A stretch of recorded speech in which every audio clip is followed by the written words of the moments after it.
दोस्तों सिटीउला लाइव में आज आपका स्वागत है। आज का वीडियो देखने से पहले आप जरा नदी और हमारे जीवन से जुड़ी कुछ महत्वपूर्ण पंक्तियां पढ़ें, फिर बात करते हैं अंबरनाथ और उल्लासनगर से गुजरती वाल्धुनी नदी की, जिसे अब रिवर से सीवर बना दिया गया है।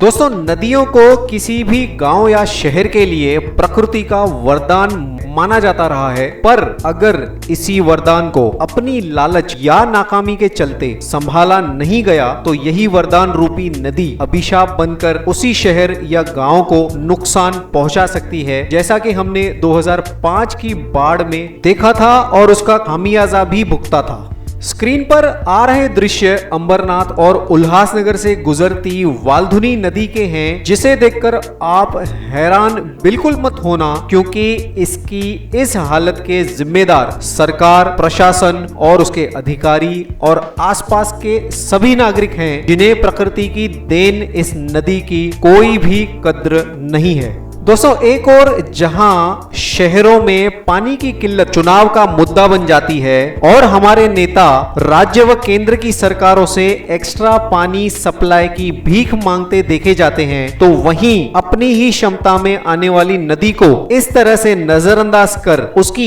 ये हालत होने देना सभी पक्षों व प्रशासन पर उंगली उठाने को हम सभी को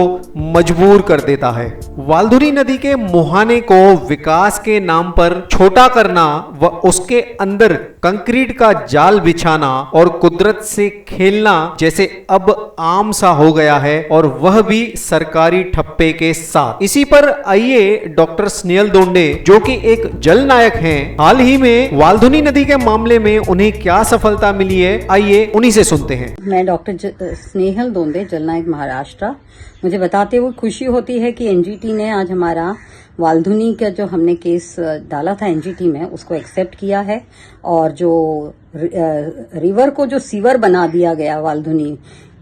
नदी को, जो शिव मंदिर टेम्पल अंबरनाथ में, ये एक बहुत ही अद्भुत केस है, जहां पर एक तो सीवर बना दिया और प्लस कॉन्क्रीटाइज कर रहे हैं नदी के फ्लोर को, बेड को। तो ये हमें रोकना बहुत जरूरी था, इसीलिए मैं स्वागत करती हूँ एनजीटी का, जिन्होंने हमारे केस को एक्सेप्ट कर लिया, और अभी इसके ऊपर कार्रवाई होने वाली है, जिसके लिए कि म्युनिसिपल काउंसिल अंबरनाथ को डायरेक्शन दी गई है कि ये कॉन्क्रीटाइजेशन को निकाला जाए। और ये तो पहली अद्भुत केस है, सीवर जो बना दिया रिवर को, तो ये हम लोगों को ध्यान में रखना है कि कहीं पर भी इस तरीके का ना हो और रिवर बेड कॉन्क्रीटाइजेशन ना हो, जिससे कि बायोडाइवर्सिटी इफेक्ट हो जाता है, जिससे कि सारा कुछ आप देखेंगे कि अगर आप वाल्धुनी के स्ट्रेच पे जाएंगे शिव मंदिर टेम्पल अंबरनाथ पर, आपको दिखाई देगा कि किस तरह से सारा एनक्रोचमेंट बढ़ गया है पूरी चारों तरफ से, उसके चैनल्स पे, डिफरेंट डिफरेंट स्ट्रीम ऑर्डर्स पे। और जो इरिगेशन डिपार्टमेंट है, जिसको कि 2005 के जीआर के अनुसार सारे नदियों के जितने नाले, ओढ़े, स्ट्रीम, स्प्रिंग्स, ये सबको आइडेंटिफाई करके उसका डिमार्केशन, नोटिफिकेशन नदियों का करना जरूरी है, और वो नहीं हो रहा है। इसीलिए ये जो इस तरीके का जो व्यवहार हो रहा है नदी के साथ, ये रुकना बहुत जरूरी है। तो मेरी कोशिश रहेगी हमेशा कि हम हर नदियों को बचा सके। आप सबसे भी मेरी अपील होगी कि आप सब इन नदियों का ख्याल रखें, नदियों के ऊपर किसी भी तरीके का एनक्रोचमेंट ना होने दें, ना पोल्यूशन होने दें, और हम उसके साथ ऐसी व्यवहार करें, क्योंकि हमारी देश ही है जो दुनिया को एक